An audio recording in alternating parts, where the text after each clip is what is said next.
May the Most High God, my mind, my spirit, my body, my language, and my speech, as I approach unto you, his people.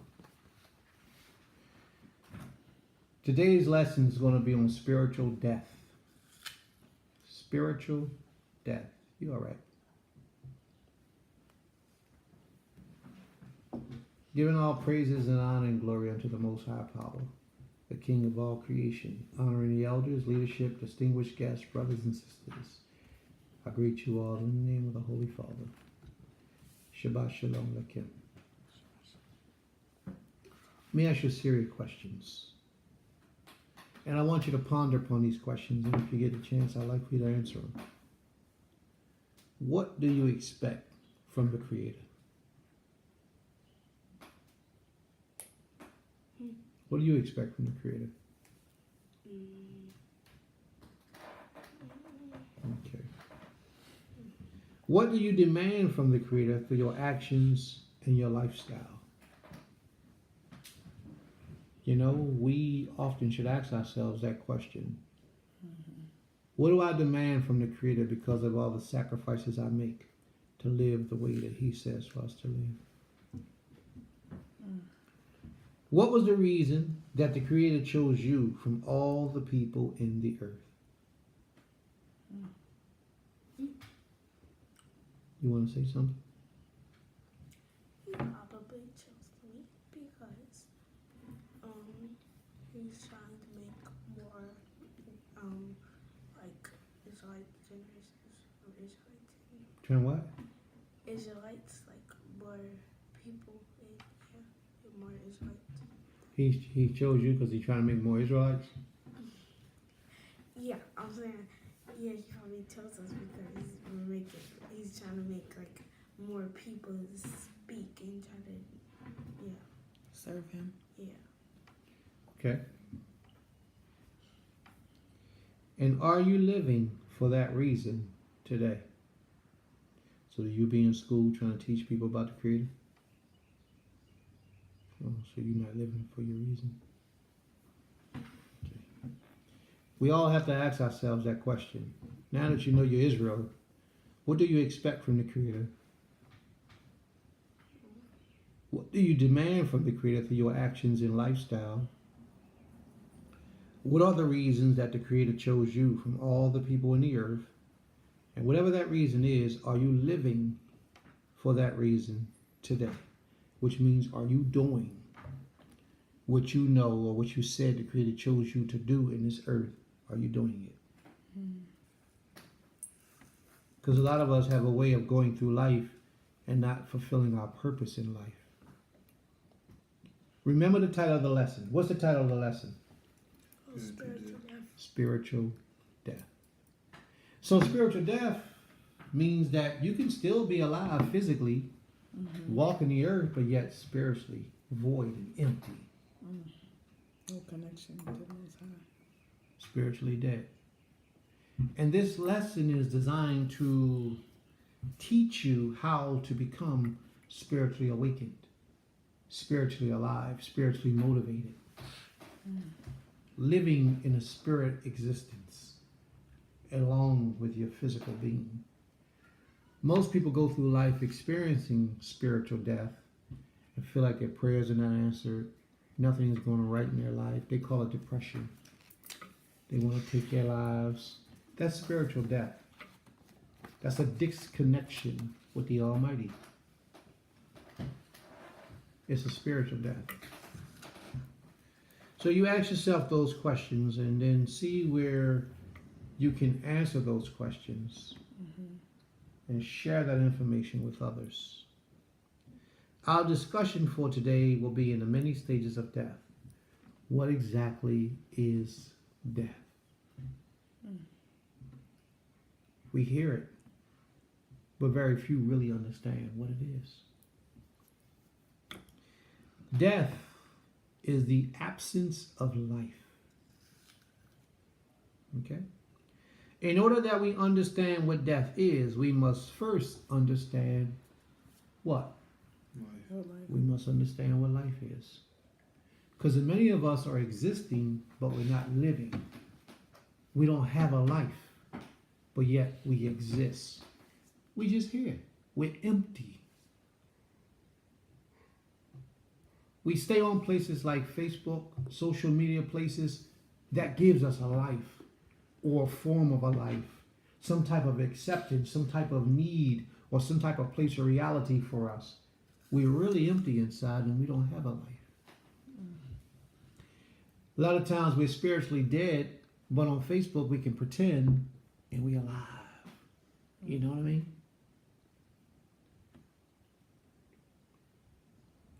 In order that we understand what death is, we must first understand what life is. How would we know what evil is except we have something to compare it to? Mm-hmm. Let's go to Genesis, the book of Genesis, chapter 2, please. You got a book? You got your phone? You got a Bible on your phone? Okay. Genesis chapter 2, verse 7. Can I read? First person get it. I'm there. Read it, please. Okay. Then the Lord God formed a man from the dust and of the ground and breathed into his nostrils the breath of life, and the man became a living being. Did you see what that said just there? Now let's read that again. This time pay close attention to what was just said. What happened there? Then the Lord God formed a man from the dust. From the what? From the dust. Of the ground. Of the ground. And breathed into his nostrils. Stop there for a minute. He formed man of the dust of the ground. How far? How far? How far is dust? Of the Adoma. Adoma is the earth or the ground. If we were created from the earth, don't you think that we need to have some kind of physical and spiritual connection with the earth to exist at our maximal potential? Yes. Well, they know that too. And that's why we are not connected with the earth. So that we wouldn't be naturally as strong as we can possibly be. See, you just mentioned something earlier about your grandmother when she lived down south, and she lived for a very, very, very long time. Most people do. Mm-hmm. They're connected with the earth. They got dirt roads. They play in the dirt. They walk in the dirt. They live in air with all these trees around, grass. Nature is there. It's a vibrant part of their lives. And you also mentioned that as soon as they moved up into the cities, with the concrete and the asphalt streets, they began to develop diseases and sicknesses. There's a science that I teach that many people don't even pay attention to today, but I'm going to share it with y'all today. You remember those? Let's think for a second. You ever look at your room through a camera, or any room through a camera lens, and you see all these little particles floating around in the air on the camera? Anybody ever see that? Any of y'all ever see that? I see those sometimes. But when you look in, like right here, you don't see those particles, right? Right. What are those things? Dust. It's dust particles that you don't see because they're so small and so minute. It's like they exist in a different vibrational level. And if you sit there and watch, them dust particles have a life because they move in directions that is not like they're falling. They're moving on their own in any way that they want. These things are real. They're real. And what happens is viruses can be transmitted through these little particles. You breathe in these things on a daily basis. And your body becomes immune to it because you grow feeding off of these things. This level of knowledge that you're getting right now is not common. Most people don't even believe, just begin to think like this. Mm-hmm. If you could take that dust particle and put a germ in it or a virus in it and release it, what can it do to the body, the human body? And you won't even know where it come from. Mm-hmm. Now all of a sudden you got a virus in your body and you don't even know how you got it. That's why they have And I know in the doctors, in their terminology, they have airborne sicknesses and sicknesses that derive from, medicines or whatever, or from injections or whatever. But there's a lot more airborne sicknesses than we know. That's right. And that's how it occurs. Now, on the vice versa side of these things, if these dust particles are positive for your body, it brings healing to your body. You understand? Mm-hmm. So when you're out in nature and those dust particles that are in the air, you're intaking them, your body is digesting them without you even eating food or anything. Your body is being fed nutrients, and your body is able to shed off and redevelop naturally. Mm-hmm. But when you're locked in and the dust particles that you're breathing in are all coming from cement particles, rubber particles, false leather, plastic, because that's where the dust is coming from, and you're breathing it, what do you think that's doing to your body? And your mind. That's right. And your mind. But see, we don't even pay attention to these types of things. Mm-hmm. That's why it's so important you go out and take a walk in the woods. Because those dust particles are what can bring you healing. Mm-hmm. What can make you healthy. Let me share this with you. When you go to Africa, countries like Africa, they want to shoot you up with these needles to try to get your body immune to the different diseases or viruses that you can catch over in Africa. Mm-hmm.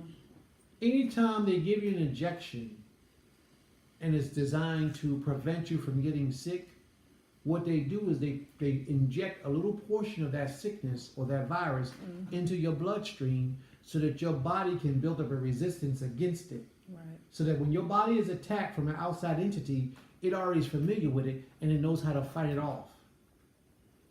The immunizations. Yes, immunizations.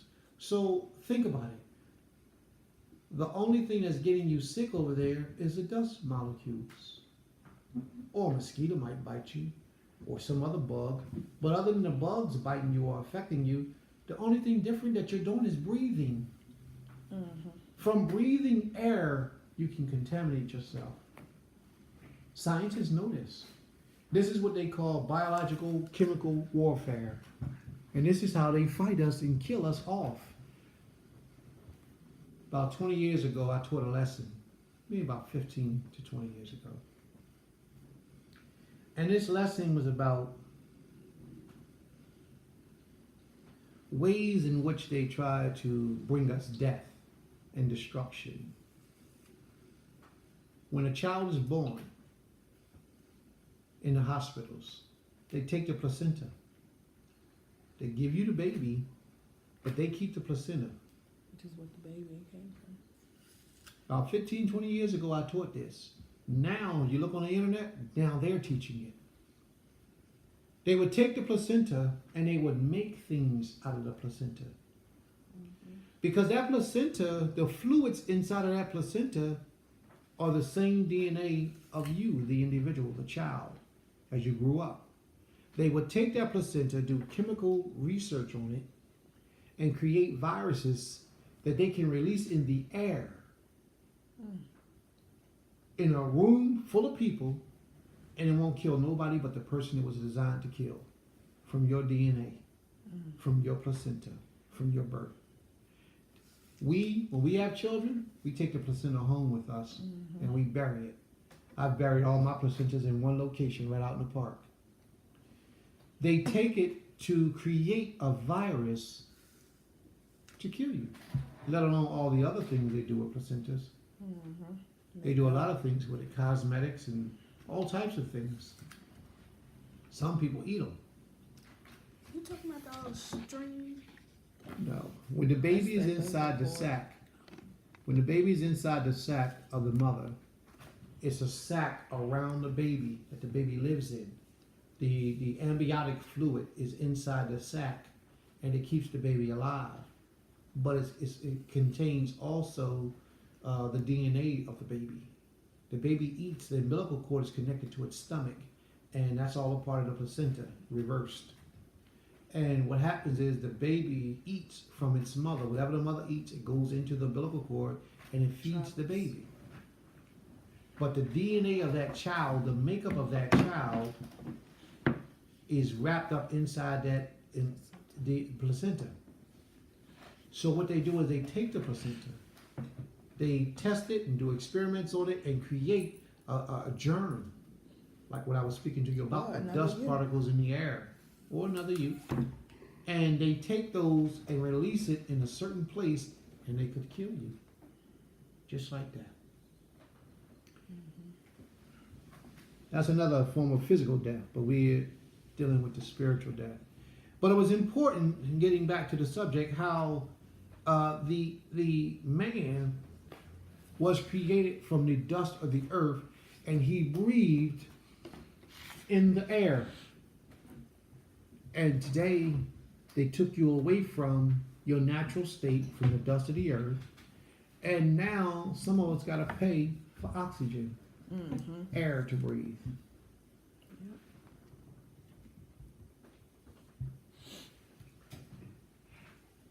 Man became a living soul, and with this, his life, and with this life, there came a special relationship with the Most High. In verse 8, it shows that frequently the voice of the Almighty will commune with Adam and his wife. They had a special relationship with the Almighty. That special relationship with the Almighty, with the Most High communicating with them, also gave them life. It was a form of life for them, to help them to live and to be conditioned in a certain way. It says, verse 8, and they heard the voice of the Creator walking in the garden in the cool of the day.